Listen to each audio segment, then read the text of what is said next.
آئیے کتاب رحمت سورہ الکہف اٹھائیں۔ اللہ تعالیٰ نے ایک واقعہ بیان کیا ہے حضرت موسیٰ اور حضرت خضر علیہ السلام کا، کہ حضرت موسیٰ علیہ السلام عزم مصمم کر کے جب چلے تو اللہ فرماتا ہے کہ ہم نے حضرت موسیٰ علیہ السلام کو جس بندے کی نشانی بتائی تھی وہ بندہ ان کو وہاں مل گیا۔ سفید چادر اوڑھے حضرت خضر علیہ السلام وہاں لیٹے ہوئے تھے، تو یہ جا کے ان کے پاس کھڑے ہو گئے کہ حضرت میں آپ کی خدمت میں اس لیے آیا ہوں کہ اللہ نے آپ کو جو خصوصی علم عطا کیے ہیں میں ان کو سیکھنے کی غرض سے آپ کی چوکھٹ پہ آیا ہوں۔ کہا تم میرے ساتھ صبر نہیں کر پاؤ گے، معاملے مشکل ہیں، سفر دشوار ہے، منزل کٹھن ہے، اور میرے معاملات ایسے ہیں کہ تم اعتراض کرو گے اس کے بغیر تم رہ نہیں سکتے۔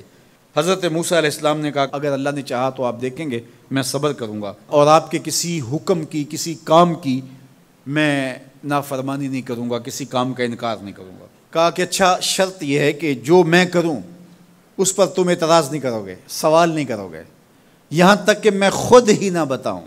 تو کہا کہ یہ شرط ٹھہری، میں کوئی بات نہیں کروں گا۔ فانطلقا، دونوں چل پڑے، دریا کے پار جانا تھا۔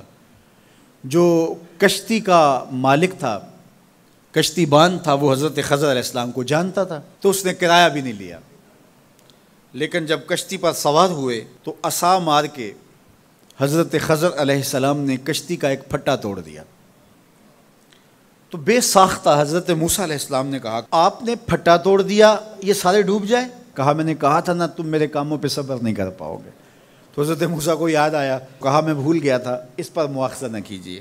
پھر دونوں چل پڑے، بچے کھیل رہے تھے، ایک خوبصورت لڑکا وہ بھی بچوں میں کھیل رہا تھا۔ حضرت خضر آگے بڑھے اور اس کی گردن مروڑ دی، اس کو قتل کر دیا۔ صاحب شریعت تھے حضرت موسیٰ علیہ السلام، نہ رہ سکے، پھر بول پڑے ایک جان کو بغیر کسی جان کے بدلے میں قتل کر دیا، اس نے گوایا کیا تھا ہمارا؟ آپ نے بہت ہی جو ہے وہ غلط کام کیا، یہ کام اچھا نہیں کیا آپ نے۔ کہا میں نے کہا نہیں تھا کہ تم میرے ساتھ صبر نہیں کر پاؤ گے۔ کہا ایک موقع اور دے دیجئے، اب اگر میں نے کوئی اعتراض اٹھایا تو پھر دوبارہ مجھے آپ اپنی صحبت میں نہ رکھیے، عذر تمام ہو جائے گا۔ پھر دونوں چل پڑے، یہاں تک کہ ایک بستی میں دونوں آئے تو آپ نے بستی والوں سے کہا کہ ہم مہمان ہیں، آپ ہماری مہمان نوازی کیجیے، کھانا کھلائیے۔ تو انہوں نے انکار کر دیا، کہا کہ ہم تو آپ کو بلایا نہیں ہے، آپ خود آئے ہیں، آپ اپنے کھانے کا خود انتظام کیجیے۔ گزر رہے تھے گلی سے تو ایک دیوار گرنا چاہ رہی تھی، تو جلدی سے اس دیوار کو مرمت کر دیا۔ کہا حضرت ہم اگر چاہتے تو اس پہ اجر لے سکتے تھے، انہوں نے ہمیں کھانا تک نہیں دیا اور ہم ان کی دیواریں سیدھی کر رہے ہیں۔ کہا اب تمہاری میری جدائی ہو گئی، تم نے یہ بھی اعتراض کر دیا۔ تو انہیں یاد آیا کہ وہ یہ بھی اعتراض ہو گیا، اب میں تمہیں بتاتا ہوں کہ یہ 3 کام میں نے کیوں کیے۔ اللہ اکبر۔ اب سنیے، قرآن ہمیں بتاتا ہے کہ ظاہری علم بھی ہوتا ہے لیکن کوئی باطنی علم بھی ہوتا ہے۔ کہا وہ پہلی بات کشتی والی سنو، یہ 2 مسکین بچوں کی کشتی تھی، ان کے گھر کا چولہا اس کی کمائی سے جلتا تھا۔ دریا کنارے کنارے ایک ظالم بادشاہ رہا تھا جو لوگوں کی کشتیاں چھین رہا تھا، ہم نے تھوڑا سا عیب لگا دیا، وہ ٹوٹی کشتی چھوڑ کے چلا گیا۔ اب وہ تھوڑے سے پیسے لگا کے کشتی مرمت کرا لیں گے، گھر کا چولہا جلتا رہے گا، بتاؤ اچھا کیا یا برا کیا؟ کہا رہی بات اس بچے کی جس کو ہم نے قتل کیا، اس کے ماں باپ مومن تھے، نیک تھے، صالح تھے، بچے نے بڑا ہو کے بہت برا ہونا تھا، ہم نے اس کو قتل کر دیا، اللہ اس کے بدلے ان کو بہتر اولاد دے گا۔ علماء تفسیر نے لکھا ہے اس بچے کے بدلے میں اللہ نے ان والدین کو ایک بیٹی عطا کی جس کی نسل سے 70 نبی پیدا ہوئے۔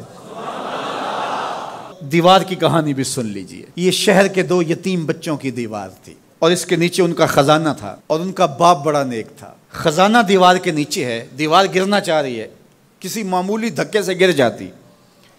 2 ہی صورتیں تھیں، یا وہ بچے خود اپنا خزانہ اٹھا لیتے یا لوگ اٹھا کے لے جاتے۔ لوگ اٹھا کے لے جاتے پھر بھی ہاتھ میں کچھ نہ آیا، اور اگر وہ خود اٹھا لیتے تو بچے ہیں، بچپنے کی وجہ سے وہ اس کو اڑا دیتے۔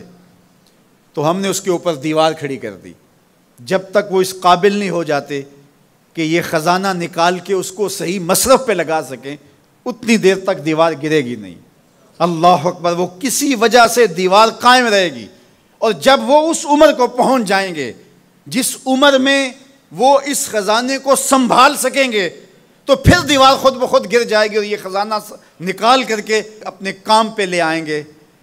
میں جب پہلی مرتبہ اس کو جو ہے وہ غور کے ساتھ تلاوت کیا تو مجھے یہ لگا کہ اس کا انطباق پاکستان کے حالات پہ بھی ہو سکتا ہے، اس لیے کہ یہ بھی یتیموں کا سرمایہ ہے۔